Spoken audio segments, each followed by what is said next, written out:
जब मनुष्य का संसार में जन्म होता है तो परमात्मा उसको जन्म के समय से लेकर मृत्यु तक समय देते हैं, लेकिन मनुष्य को अपने जीवन में परमात्मा के लिए समय नहीं है। क्या यही हमारा धर्म है? क्या इसे ही सनातन धर्म कहते हैं? धर्म और संस्कृति के साथ साथ सनातन धर्म को जीवित रखना मनुष्य का पहला धर्म है। भागवत कथा के चौथे दिवस ग्राम मुगोद में छप्पन महाराज मंदिर में भक्तों को कथा श्रवण कराते हुए पंडित माधव सरकार ने कृष्ण जन्मोत्सव की कथा श्रवण कराते हुए कहा, आज हमें हमारे धर्म और संस्कृति की शिक्षा आने वाली पीढ़ी को देना चाहिए, क्योंकि सनातन संस्कृति ही मनुष्य का पहला धर्म है। अगर उसे परमात्मा को प्राप्त करना है तो धर्म के साथ साथ संस्कृति को अपने जीवन में अनुसरण करना होगा, क्योंकि परमात्मा को प्राप्त करने के लिए ध्रुव ने बाल्यकाल में ही कठिन तपस्या की और द्वारकाधीश को आना पड़ा, क्योंकि बांके बिहारी ने कभी भी भक्तों को निराश नहीं किया है। वो हमेशा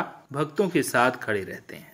जिस प्रकार हिरण्याक्ष ने प्रहलाद को मारने के लिए तरह तरह के जतन कर लिए, परंतु वह भक्त प्रहलाद को नहीं मार सका, क्योंकि भक्त प्रहलाद के साथ में भगवान खड़ा हुआ था। मेरा सावरिया सेठ हमेशा ही भक्तों की मदद करता है, परंतु भक्तों को चाहिए कि वह सावरिया सेठ को सच्ची श्रद्धा के साथ में आवाज लगाएं।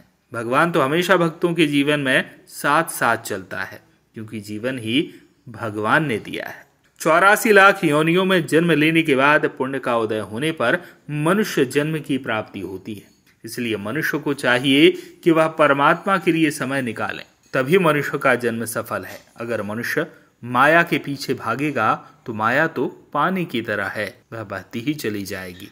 इसलिए जीवन में मनुष्य को माया के पीछे नहीं भागना चाहिए। अगर आप बांके बिहारी की शरण में चले गए तो माया तो आपके इर्द गिर्द घूमती रहेगी। भागवत कथा के चतुर्थ दिवस पर कृष्ण जन्मोत्सव मना, जिसमें वासुदेव का रूप धारण कर टोकरी में बालक के रूप में कन्हैया को बिठाकर ढोल धमाके के साथ में नाचते गाते हुए ग्रामीण कथा स्थल पहुंचे। यहाँ पर गोविंद गोकुल आयो व नंद घर आनंद भयो के जयकारों से पूरा पंडाल गुंजायमान हो गया। ग्रामीणों के द्वारा एक दूसरे को हल्दी लगाकर कृष्ण जन्मोत्सव की बधाई दी। वहीं पर महिलाओं के द्वारा जमकर नृत्य किया गया। कथा पंडाल में माखन मिश्री भोग लुटाया गया। इस दौरान कांग्रेस के राष्ट्रीय सचिव पूर्व विधायक कुणाल चौधरी के द्वारा व्यासपीठ का पूजन अर्चन कर गुरुदेव से आशीर्वाद लिया। इस अवसर पर भरूलाल दांगी, दौलत सिंह दांगी, ज्ञान सिंह दांगी, घनश्याम दांगी सहित बड़ी संख्या में श्रद्धालु उपस्थित रहे।